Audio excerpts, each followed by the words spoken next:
Hi hello నేను మీ journalist Prashanth. Welcome to our channel. ప్రస్తుతం ఆంధ్రప్రదేశ్ తాజా రాజకీయ పరిణామాలపైన మనతో పాటు మాట్లాడడానికి విశ్లేషకులు చింతా రాజశేఖర్ గారు ఉన్నారు. అన్ని విషయాలు అడుగుదాం. సార్ నమస్తే. నమస్తే. ఎలా ఉన్నారు సార్? బాగున్నా. చాలా రోజుల తర్వాత. ఓకే, ప్రస్తుతం ఆంధ్రప్రదేశ్ రాష్ట్రంలో ఒక చర్చ మాత్రం విస్తృతంగా కొనసాగుతుంది అన్ని పార్టీలలో. ప్రధానంగా ఇటు కూటమి అభ్యర్థి అంటే కూటమి దాంట్లో జనసేన, ఇటు టీడీపీ, వీటికి సంబంధించి సీఎం అనే సిచ్యువేషన్లో బాగా హాట్గా ఒక చర్చ మాత్రం తెర మీదకి వస్తుంది. జన సైనికులకు సంబంధించి ఈ సీఎం గా పవన్ కళ్యాణ్ ని చేయాలి, డిప్యూటీ సీఎం గానేమో ఇటు లోకేష్ ని చేయాలనేది కూడా ప్రధానంగా వినిపిస్తున్న వార్త. దీనికి సంబంధించి మీరు ఏం చెప్తారు? 2.5 సంవత్సరాలు ప్రధానంగా ఇటు చంద్రబాబు నాయుడిని సీఎం గా ఉంచి తర్వాత 2.5 సంవత్సరాలు పవన్ కళ్యాణ్ కి అప్పచెప్పాలి. ఆ తర్వాత ఆ 2.5 years లో డిప్యూటీ సీఎం గా లోకేష్ ను ఉంచాలనేది కూడా ప్రధానంగా వినిపిస్తున్న వార్త. దీనికి సంబంధించి మీరు ఏం చెప్తారా సార్? పవన్ కళ్యాణ్ ఏమో ఇంకో 10-15 సంవత్సరాలు చంద్రబాబు నాయుడు ముఖ్యమంత్రి ఉండాలని అంటాడు. పవన్ కళ్యాణ్ అంటున్నాడు. ఆ బుర్రలేని సైనిక్స్ కి అది కనెక్ట్ అవుతుందో లేదో నాకైతే అర్థం కావట్లేదు. వాళ్ళు ఏం చేస్తున్నారు? పవన్ కళ్యాణ్ సీఎం కావాలని. పవన్ కళ్యాణ్కి అనుకూలంగా ఉండే కొన్ని ఛానల్స్ ఉంటాయి, శాటిలైట్ ఛానల్స్. తలతిక్క లేని తమ్నైల్స్ పెట్టుకుంటా కేంద్రానికి చంద్రబాబు నాయుడు వెళ్ళిపోతాడని, పవన్ కళ్యాణ్ సీఎం అవుతాడు, లోకేష్ డిప్యూటీ సీఎం అవుతాడని వాళ్ళు స్టార్ట్ చేసినారు. స్టార్ట్ చేసింది ఎవరు? జన సైనికులకి అనుకూలంగా ఉన్న ఛానల్స్. ఎంత బుర్ర తక్కువ సన్నాసులు అంటే వాళ్ళు. లోకేష్కి డిప్యూటీ సీఎం అవసరమా? ఈ రోజున ముఖ్యమంత్రి ఎవరు ఆంధ్రప్రదేశ్కి? పేపర్ మీద మాత్రమే చంద్రబాబు నాయుడు. తెలుగుదేశం పార్టీ కంట్రోల్ కానీ ప్రభుత్వ కంట్రోల్ కానీ మొత్తం నారా లోకేష్ చేతిలో ఉన్నాయి. ఆయన డిఫాక్టో ముఖ్యమంత్రి. నారా లోకేషే ముఖ్యమంత్రి ఇప్పుడు, అధికారికంగా కాకపోయినా కానీ. ఆ అడ్మినిస్ట్రేషన్ కానీ, ఎగ్జిక్యూషన్ కానీ, పార్టీ మీద కంట్రోల్ కానీ, ప్రభుత్వం మీద కంట్రోల్ కానీ మొత్తం నారా లోకేష్దే ఉంటుంది. చంద్రబాబు నాయుడు కేవలం పైన చూసుకోవడం మాత్రమే. ఎందుకు? ప్రధానంగా విజన్ ఉన్న ఒక ముఖ్యమంత్రి ఖచ్చితంగా ఆయనకి ఏం అవసరము? 3 టర్మ్లు 14 సంవత్సరాలు ముఖ్యమంత్రి చేస్తాడు. ఇంకా ముఖ్యమంత్రి చేసేది ఏముంటది? ఆయన ట్రాన్స్ఫర్ ఆఫ్ పవర్ కోసమే ఈ టర్మ్ లో ట్రాన్స్ఫర్ ఆఫ్ పవర్ అయిపోతుంది. కేవలము మీటింగ్స్ లో మాత్రమే ఆయన, కెమెరా ముందర మాత్రమే ఆయన చేస్తున్నప్పటికీ బిహైండ్ ద కెమెరా, ఆ కెమెరా లేని టైంలో షేర్ చేసేదంతా లోకేష్. దాని మీద ఎవరికైనా సరే ఇప్పటికి వరకు ఏమన్నా సందేహాలు ఉంటే వాడంత రాజకీయ అజ్ఞాని, వాడంత రాజకీయ మూర్ఖుడు ఎవరు ఉండడు. నారా లోకేష్కి డిప్యూటీ సీఎం ఇవ్వడం అంటే ఏంటంటే, ఒక పిహెచ్డి చేసిన స్కాలర్ని తీసుకొచ్చి నువ్వు డిగ్రీ చదువురా అని చెప్పినట్టు. 2016లోనో ఎప్పుడో 17లోనో ఆయనని మంత్రి చేస్తారు చంద్రబాబు నాయుడు. అప్పటి నుంచే ఆయన పార్టీ కంట్రోల్ అంత లేకపోయినా కానీ అడ్మినిస్ట్రేటివ్ కంట్రోల్ ఆయన చేతిలోనే ఉంది. ఇప్పుడైతే డే 1 నుంచి ఉంది ఆయన దగ్గర. సో అటువంటి ఆయన తీసుకొచ్చి ఈ తెలుగుదేశం వాళ్ళు డిప్యూటీ సీఎం చేయాలని ఎందుకు అంటున్నారంటే, ఈ జన సైనికులు, ఈ బుర్రలేని మంద ఉంటుంది కదా, వాళ్ళు పవన్ కళ్యాణ్ సీఎం అది చేయాలి అని అంటున్నారు కాబట్టి. ఇంకొకటి, పవన్ కళ్యాణ్ ఎక్కువ హైలైట్ అవుతున్నాడు.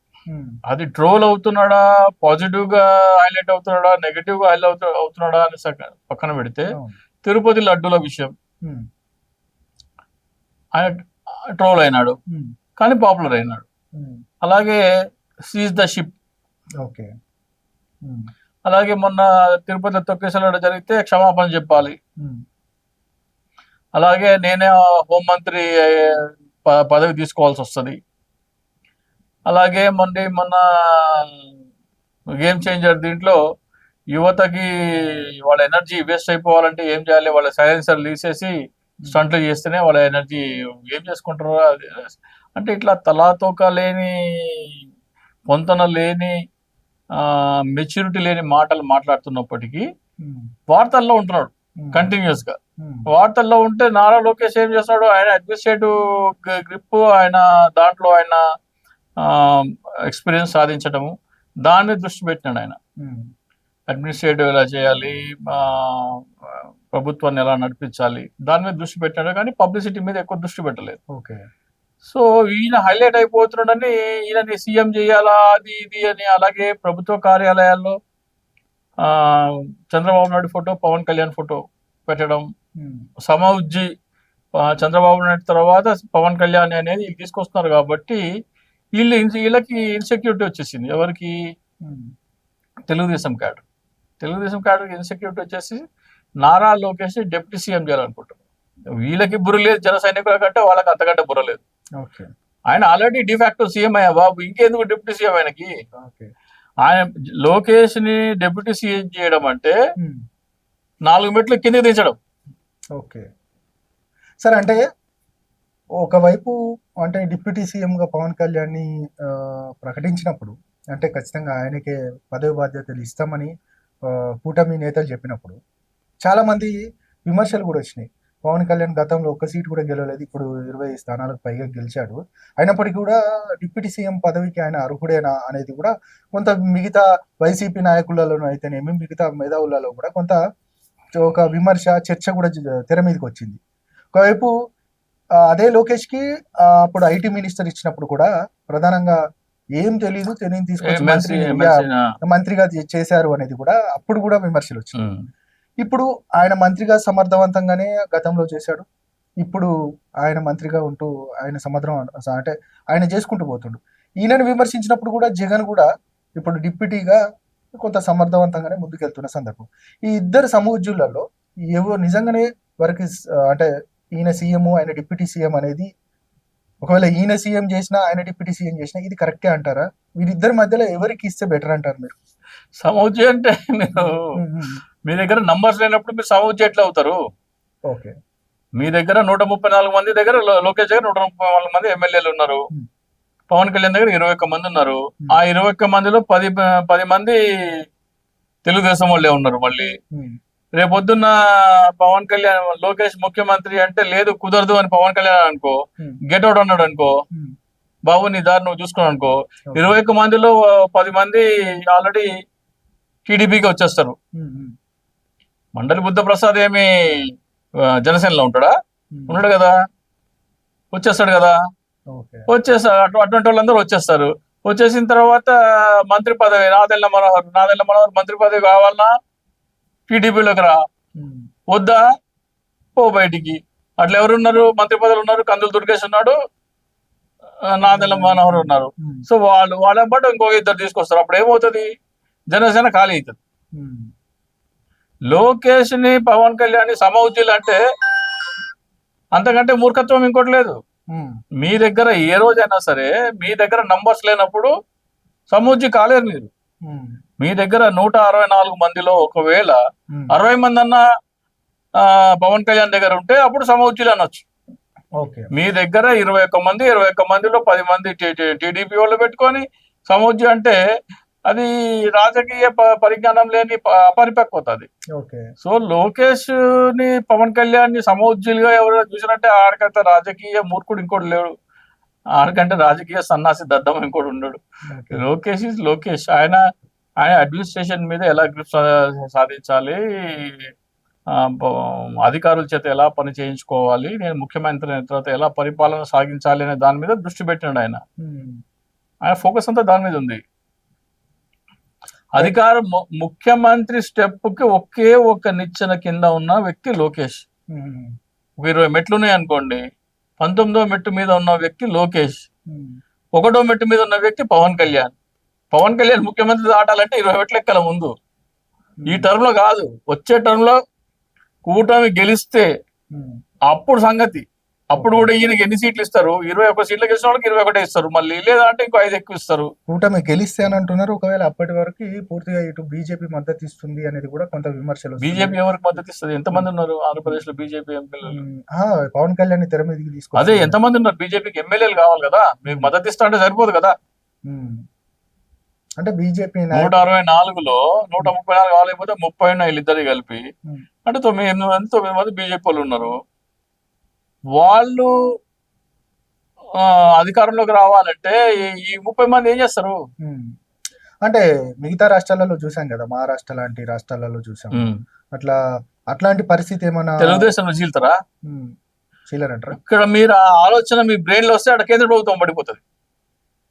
మోడీ ఎవరు, మీ 16 ఎంపీలు ఉన్నారు, చంద్రబాబు నాయుడు దగ్గర 16 మంది ఎంపీలు ఉన్నారు.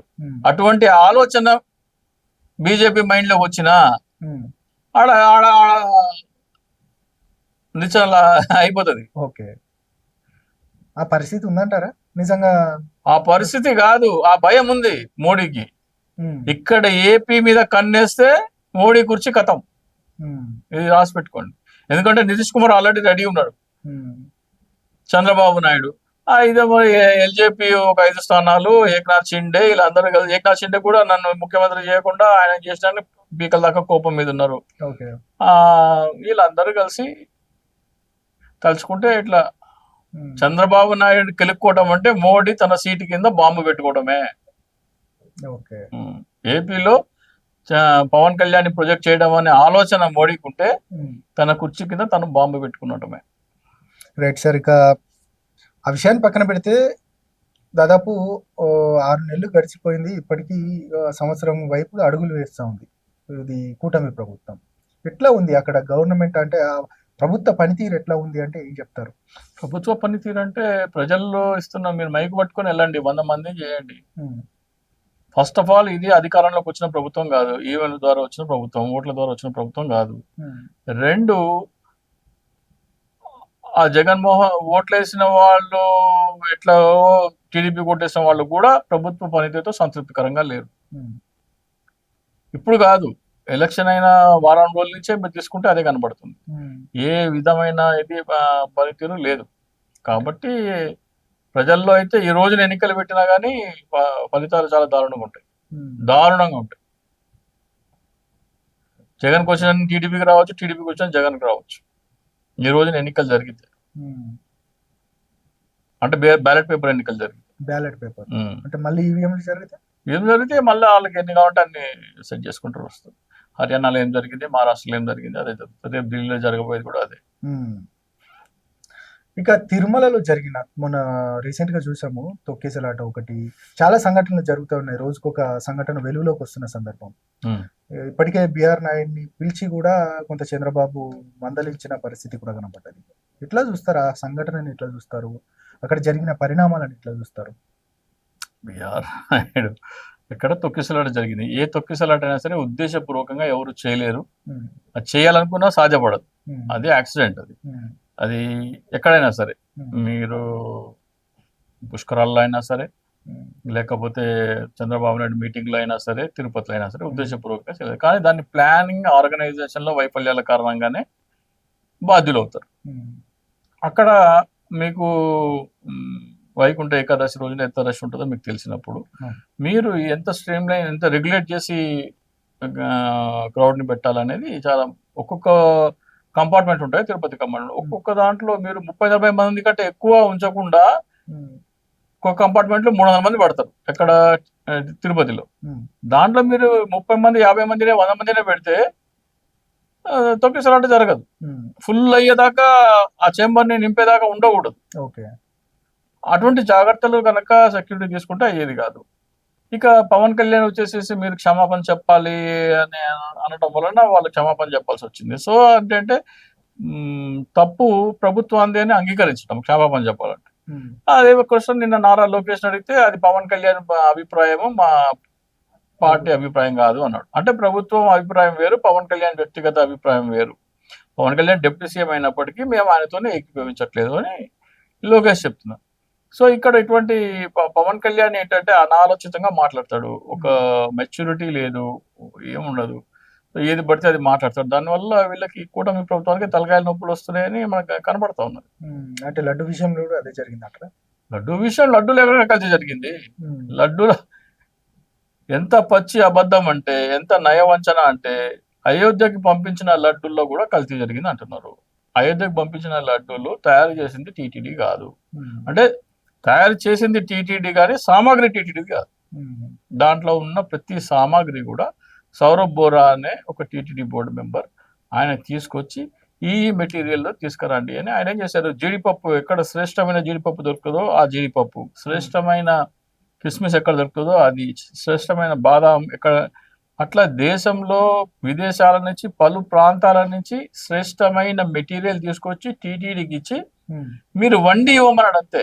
వంట మాత్రమే టీటీడీ, ఓకే, మెటీరియల్ టీటీడీ కాదు. ఆయన నెయ్యి కూడా గుజరాతీ తెచ్చినాడు ఆయన. సో ఆయన చాలా దైవభక్తి గల వ్యక్తి, గుడులు గోపురాలు కట్టిస్తాడు, అటువంటి వ్యక్తి ఆయన. ఆయన తీసుకొచ్చిన మెటీరియల్ తో తయారు చేసిన లడ్డూలు కూడా కలుషితమైన అంటే నువ్వు ఎంత దేవుడిని ఎంత వాడుకుంటున్నావో, ఎంత నీచంగా రాజకీయాలు చేస్తున్నావో అని మనం అర్థం చేసుకోవాలి. సరే, ఇక తిరుమల తొక్కిసలాటకు సంబంధించి కొన్ని అంటే వాదనలు కూడా చర్చకు వస్తున్నాయి. గతంలో ఉన్న పాలకులు, అక్కడ పదవులు అనుభవించిన వాళ్ళే వీటన్నిటి తొక్కిసలాట అయితేనేమి, బస్సు యాక్సిడెంట్ అని అయితేనేమి, ఫైర్ సంబంధించిన ఇవన్నీ సంఘటనలకు సంబంధించి ఒకదాని తర్వాత ఒకటి జరుగుతూ ఉన్నాయని అంటే దాని వెనకాల గత ప్రభుత్వంలో పనిచేసి పదవులు అలంకరించిన వాళ్ళే కావాలని చేస్తున్నారు అనేది కూడా ఒక డౌట్ ఎక్స్ప్రెస్ చేసి. మీరు టీటీడీ చైర్మన్ పోస్ట్ తీసుకొని 6 నెలలు అవుతున్నప్పటికీ మీరు ఇంకా వాళ్ళ మీద, ఆ యంత్రాంగం మీద మీరు గ్రిప్ సాధించలేదని ఒప్పుకుంటున్నట్లు లెక్క. గత ప్రభుత్వం ఇంకా ఇన్ఫ్లుయెన్స్ పనిచేస్తుందంటే మీరు చేతగానోళ్ళే కదా. అక్కడ అధికారులు కానీ వాళ్ళు కానీ మీ మాట వినకుండా గత ప్రభుత్వ నాయకులు చెప్పిన వాళ్ళ మాట వింటున్నారంటే మీరేం గాజులు తోడుకొని కూర్చున్నారా? ఏం చేస్తున్నారు మీరు? అంటే మీరు పట్టించుకోవట్లేదు, అంటే మీరు సరిగా పని చేయట్లేదు. మీ తప్పుని ఎవరి మీద పడి ఏడవటం ఎందుకు? అక్కడ వైఫల్యం జరిగింది. వైఫల్యం ఒకటని కాదు, చాలా జరుగుతున్నాయి. కుట్ర జరిగింది అంటారా నిజంగా? అంటే వాళ్ళు ఆరోపిస్తున్నారు. మరి ఎట్లా ఇప్పుడు దాంట్లో పోయి కరెంట్ షార్ట్ సర్క్యూట్ వల్ల ఒక ఫైర్ యాక్సిడెంట్ జరిగింది లడ్డు కోర్టులో. ఎవరు వచ్చి పెడతారు కరెంట్ షార్ట్ సర్క్యూట్? ఎవరు చేయగలరు? ఈ రూమ్ లో కరెంట్ షార్ట్ సర్క్యూట్ కావాలనుకుంటే అవుతుందా? అవ్వదు కదా. దాని లోడ్ ఎక్కువబడి, హీట్ ఎక్కువబడి, కేబుల్స్ కాలిపోయి పలు కారణాల వల్ల అవుతుంది. వోల్టేజ్ ఫ్లక్చుయేషన్ వలన, దీని వలన అవుతూ ఉంటుంది. మీరు దానికి ఎవరో వచ్చి పెట్టాల్సిన అవసరం ఎట్లా ఉంటుంది? ఎట్లా పెడతారు వాళ్ళు? అలాగే ఒక బాలుడు, దర్శనానికి వచ్చిన ఒక భక్తులు బాలుడు పైనుంచి బిల్డింగ్ నుంచి దూకి కింద పడిపోయినాడు. దానికి ఎవరు బాధ్యులు? అక్కడ తల్లిదండ్రులు, భక్తులు సరిగ్గా పిల్లోడిని శ్రద్ధగా తీసుకోకపోవటము, అలాగే అక్కడ సరైన ఏర్పాట్లు లేకపోవటం. అట్లా బస్ యాక్సిడెంట్ అయింది. అంటే ఇంకొక డౌట్ ఎక్స్ప్రెస్ చేస్తారు, అక్కడ అన్య మతస్థులు ఇంకా ఉద్యోగాలలో కొనసాగుతున్నారు, వాళ్ళే ఇప్పుడున్న ప్రతిపక్షానికి సంబంధించి అప్పుడున్న ప్రభుత్వానికి వీళ్ళు సహకరిస్తున్నారు, కావాలని ఇవన్నిటిని సృష్టిస్తున్నారు అనేది కూడా. ఇప్పుడు కారు యాక్సిడెంట్ అయ్యి ఘాట్ రోడ్ లో తిరగబడి 4 గాయాలైనాయి, కార్ బోల్తా పడ్డది. దానికి అన్య మతస్థులు వచ్చి కార్ డ్రైవింగ్ చేసి కార్ పల్టీ కొట్టించారా? బస్సు యాక్సిడెంట్ అయింది, అన్య మతస్థులు వచ్చి బస్సు డ్రైవింగ్ చేసుకుంటా యాక్సిడెంట్ చేసినాడా? అన్య మతస్థులు వచ్చి లైన్ లో నిలబడి అందరినీ కింద కూర్చోబెట్టి వాళ్ళ మీద జనాల్ని తొక్కినరా? ఎట్లా బాధ్యులు అవుతారు అన్య మతస్థులు? మరి ఈ ప్రభుత్వం ఎట్లా బాధ్యులు అవుతుంది మరి? ఏది? అదే చెప్తున్నా కదా, మీరు 300 మంది రష్ ఉన్న కంపార్ట్మెంట్ లో మీరు 50 మందిని పెడితే అవ్వదు కదా. ఇప్పుడు 1000 మందిని ఒకేసారి పంపించే బదులు 50 మందిని పంపించి ఒక 1 మినిట్ గ్యాప్ ఇచ్చి మళ్ళీ 50 మందిని పంపించి మళ్ళీ ఒక 1 మినిట్, కేవలం 1.5 మినిట్ గ్యాప్ చాలు. ఆ గ్యాప్ మెయింటైన్ చేస్తే తొక్కిసలాట జరగదు. మీ వైఫల్యం అది, మీ ప్లానింగ్ వైఫల్యం అది. రైట్. ఇక సరే, పొలిటికల్ సర్కిల్లోనే ఇదొక అంశం. గేమ్ చేంజర్కి సంబంధించి మనము పుష్ప 2 తర్వాత చాలా చూసాం. పుష్ప 2 తర్వాత జరిగిన పరిణామాలు, ఆ తర్వాత గేమ్ చేంజర్ రిలీజ్ అయిన తర్వాత అది పైరసీకి గురి అవ్వడం, ఆ తర్వాత చాలా అంటే సినీ ఇండస్ట్రీ నుంచి కూడా పలు విమర్శలు వచ్చిన సందర్భం. మొత్తానికైతే సినిమా రిలీజ్ కాకముందే ఒక నెగిటివ్ టాక్ తోటి బయటకు చేస్తున్నారు, నిర్మాతలకు లాజ్ చేస్తున్నారు అనేది కూడా సినీ ఇండస్ట్రీ నుంచి వస్తున్న పలు మాటలు. ఎట్లా చూస్తారు నిజంగా పుష్ప 2 రిలీజు, ఆ తర్వాత జరిగిన పరిణామాలు, తర్వాత గేమ్ చేంజరు, ఇవన్నిటిని ఎట్లా చూస్తారు? ఇది రాజకీయ కోణంలోనే ముందుకెళ్తుంది, ఒకరిని ఒకరు తొక్కుకోవడానికి, అంటే ఆధిపత్యం చెలాయించుకోవడానికి ఇట్లాంటివి జరుగుతున్నాయి ఇండస్ట్రీలో. ఇండస్ట్రీ మొత్తం 2గా చీలిపోయింది అనేది కూడా ఒక వాదన. ఎట్లా చూస్తారు అసలు? ఎవరు దీనికి కారణం? ఎవరు మొదలుపెట్టారు? మీరే చెప్పండి. ఇప్పుడు ఇది ఎక్కడ స్టార్ట్ అయింది? ఇది ఓపెన్ గా మాట్లాడితే అల్లు అర్జున్ కి రామ్ చరణ్ కి మధ్య ఉన్న వార్ లాగా బయటపడ్డది. అల్లు అర్జున్ సినిమాని ఫ్లాప్ ఎందుకు చేస్తున్నారు? ఎవరు అన్నారు? మెగా వాళ్ళ ఫ్యాన్స్ మేము అల్లు అర్జున్ మాతోని పెట్టుకున్నావు కాబట్టి మేము ఈ సినిమాని ఫ్లాప్ చేస్తా అన్నారు. ఆయన ఏం చేసి అల్లు అర్జున్ ఏం పెట్టుకున్నాడు వాళ్ళతోని, నంద్యాల పోయి ప్రచారం చేసినాడు. నంద్యాల పోయి ప్రచారం చేయడం తప్ప? నువ్వు 2014లో మీ అన్న కాంగ్రెస్ లో కేంద్ర మంత్రిగా ఉన్నప్పుడేమో కాంగ్రెస్ హఠాత్ దేశ బచావని నువ్వేమో మీ అన్నకే ఎదురుగా, ఏ అన్న, ఏ చిరంజీవి, నువ్వు చదువు సందలు ఆపేసి గాలికి రోడ్డు మీద తిరుగుతుంటే నిన్ను చేరదీసి నేను ఫిల్మ్ ఇన్స్టిట్యూట్ పంపించి నీకు యాక్టింగ్ క్లాసెస్ నేర్పించి డాన్సింగ్ క్లాసెస్ నేర్పించి నీకు గీతా ఆర్ట్స్ నుంచి మొదటి సినిమా బ్రేక్ ఇచ్చి నేను ఒక స్టార్ని చేసిన సొంత అన్నయ్యని, ఆయన పార్టీ పెడితే ప్రజారాజ్యంలో ఈయనకు యువరాజ్యం పదవి ఇచ్చి రాజకీయ ఎక్స్పోజర్ ఇచ్చిన అన్నని ఆయనకి వ్యతిరేకంగా నువ్వు ఒక పార్టీ పెట్టి కాంగ్రెస్ హఠావ్ దేశ్ బచావ్ అంటే తప్పులేదు. నీకు జీవితం ప్రసాదించినోడికి వ్యతిరేకంగా. అల్లు అర్జున్ ఏమి గాలి రోడ్డు మీద తిరుగుతుంటే పవన్ కళ్యాణ్ చీర తీసి ఏమి ఆయనకి యాక్టింగ్ క్లాసులు నేర్పి ఆయనకి ఏం బ్రేక్ ఇవ్వలే కదా. అల్లు అర్జున్ గ్రాండ్ ఫాదరే సినిమా యాక్టరు, వాళ్ళ ఫాదర్ ప్రొడ్యూసరు, సొంత బ్యానర్ ఉంది. ఆయన స్వతహాగా వచ్చిన వ్యక్తి. ఆయన వెళ్ళి ఒక ఎమ్మెల్యే అభ్యర్థికి ప్రచారం చేసుకుంటే నువ్వెట్లా అడ్డు చెప్తావు? నువ్వు కాదనికి నువ్వెవరు? ఏం హక్కు ఉన్నది నీకు? సో ఆయన వెళ్ళి ప్రచారం చేస్తాడని ఆయన సినిమా ఫ్లాప్ చేస్తావని నువ్వు ఉసుగొలుపుతావా? నువ్వు పోస్ట్ పెడతావా నాగబాబు చేత? మావోడైనా కానీ పరాయోడైనా కానీ ఏదో పోస్ట్ పెట్టాడు, మళ్ళీ డిలీట్ చేసేసినాడు. నాగబాబు ఏమన్నాడు పవన్ కళ్యాణ్ పార్టీ పెట్టినప్పుడు? చిరంజీవి మాకు చెట్టు నీడం, మేము చిరంజీవి వెంటనే ఉంటాడు, పవన్ కళ్యాణ్ జాంతానే అన్నాడు. అట్లాగే 150 సినిమా అప్పుడు ఏమన్నాడు? చిరంజీవి 150 సినిమా చేస్తే ఆ స్టార్లు ఈ స్టార్లు అందరూ గాలికి కొట్టుకుపోవాల్సిందే అన్నాడు పవన్ కళ్యాణ్ ఉద్దేశించి. ఏం మాట్లాడతారు? మీ అన్నకి వ్యతిరేకంగా నువ్వు మాట్లాడినప్పుడేమో తప్పు లేదు, నువ్వు మాట్లాడొచ్చు, నీకు అధికారం ఉంది. అల్లు అర్జున్ వెళ్ళి ఎవరికో ఒక ఎమ్మెల్యేకి ప్రచారం చేస్తే అది తప్ప? అది తప్ప అయినందుకు ఆయన సినిమా ఫ్లాప్ చేస్తా అంటావా? ఆయన సినిమాలు ఫ్లాప్ చేస్తా అన్నప్పుడు మరి ఆయన ఫ్యాన్స్ ఈయన సినిమాలు ఫ్లాప్ చేస్తా అంటారు. మంట పెట్టింది ఎవరు? నువ్వే కదా. నీకంత మెచ్యూరిటీ లేదు. నాగబాబుని ఈడ ఎవరి స్వేచ్ఛ స్వతంత్రం వాళ్ళకు ఉంటాయి, ఎవరి ఇష్టాలు వాళ్ళకు ఉంటాయి. నేను కూడా మా అన్నకి వ్యతిరేకంగా నేను 2014లో నాకు జీవితాన్ని ప్రసాదించిన మా అన్నకి వ్యతిరేకంగా నేను రాజకీయ ప్రచారం చేశాను, పార్టీ పెట్టాను. కాబట్టి ఆ స్వేచ్ఛ స్వతంత్రాలు అల్లు అర్జున్ ఉంటాయని పవన్ కళ్యాణ్ ఒక స్టేట్మెంట్ ఇస్తే గొడవ ఉండేది కాదు.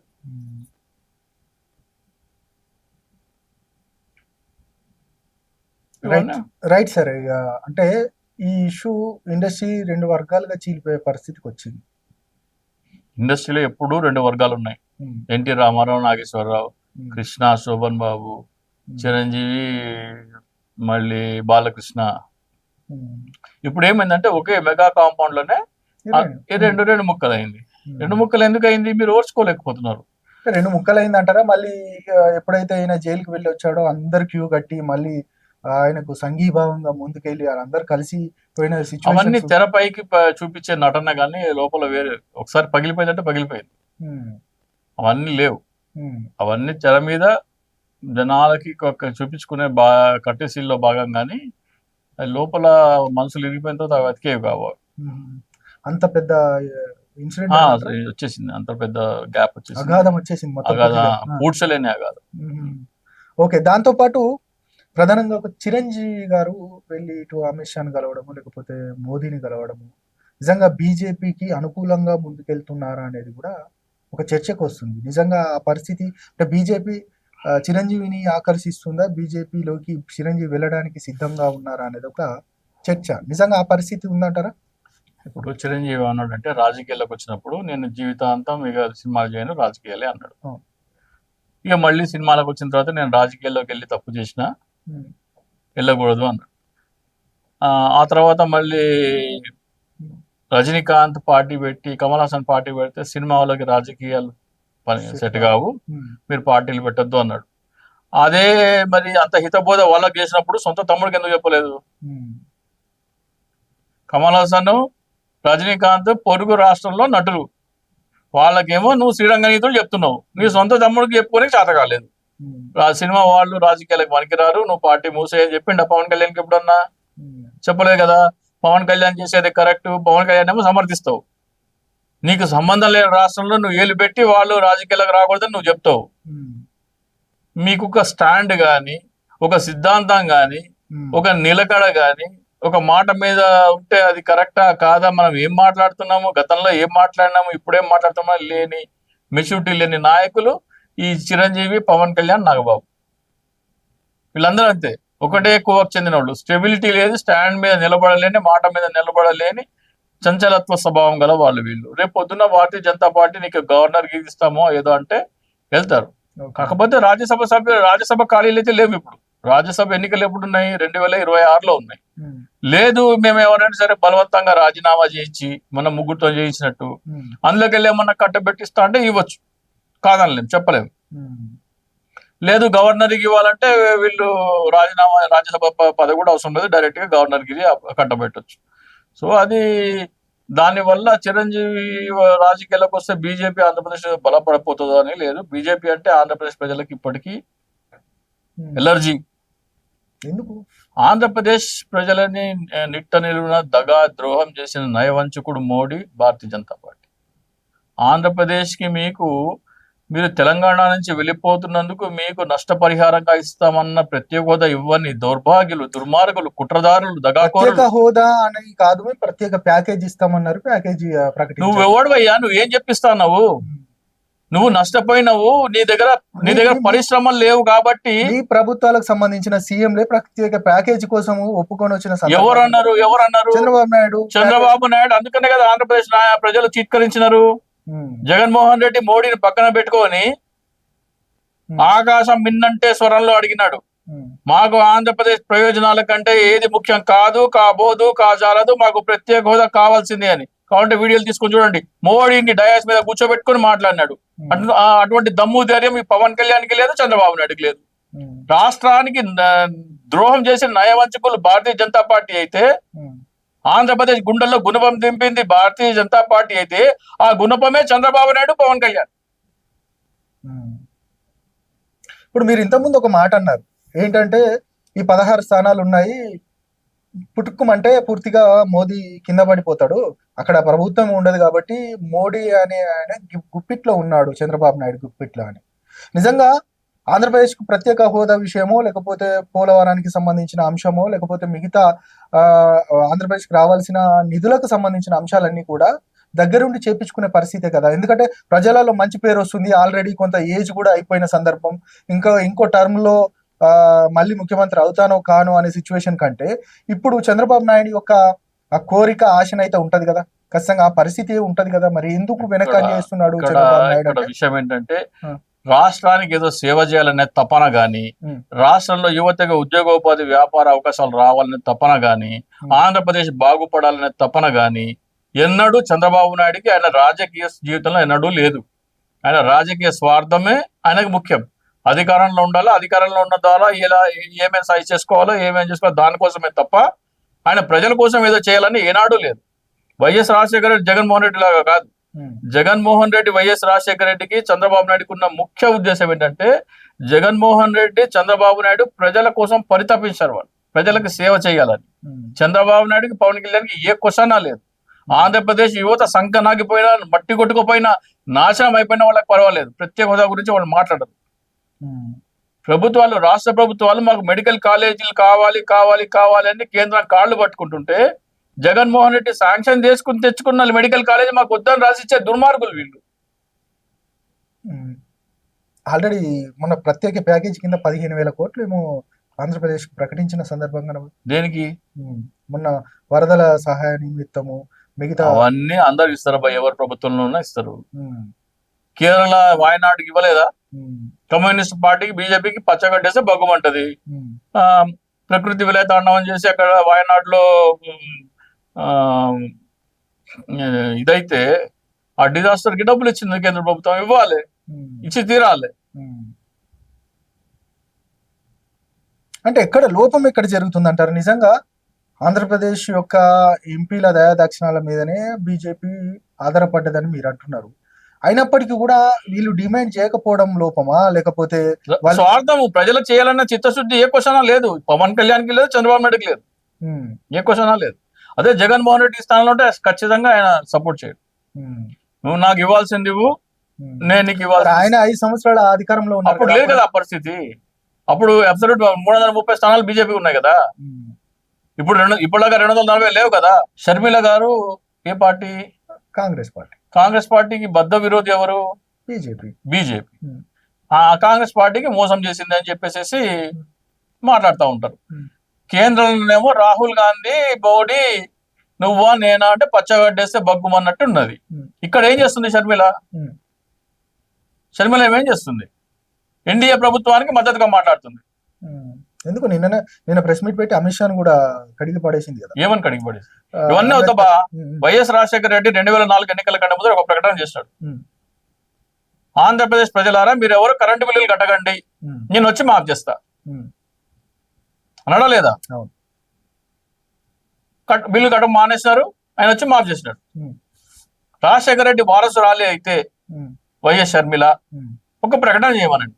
నిజంగా భారతీయ జనతా పార్టీకి వ్యతిరేకంగా రాహుల్ గాంధీ స్ఫూర్తితో పోరాడుతున్నట్టయితే ఒకే ఒక ప్రకటన చేయండి. ఆంధ్రప్రదేశ్ ప్రజలారా 1 ఏప్రిల్ 2025 నుంచి మనకి ప్రత్యేక హోదా ఇచ్చేంత వరకు ఎవరు కేంద్ర ప్రభుత్వ పన్నులు చెల్లించకండి. మనకి ప్రత్యేక హోదా ఇచ్చిన తర్వాత బకాయిలతో సహా కడదాం. వాళ్ళు మనకి ఇచ్చేది ఇచ్చిన తర్వాత మనం వాళ్ళకి ఇచ్చేది ఇద్దాం. అప్పటిదాకా ఆపేయండి అంటే ఒక ప్రకటన చేయమనండి. కేంద్ర ప్రభుత్వ పన్నులు అంటే income tax, service tax, national highway toll tax, ఇవన్నీ మనం చేత్తో కట్టేవి. మిగతా అవన్నీ జిఎస్టీ అన్ని ఆటోమేటిక్ కట్ అయిపోయిస్తాయి. మనం చేత్తో కట్టేది ఏంటంటే ఈ income tax, service tax and national highway toll tax. Income tax, service tax మీరు రిటర్న్ వేయండి.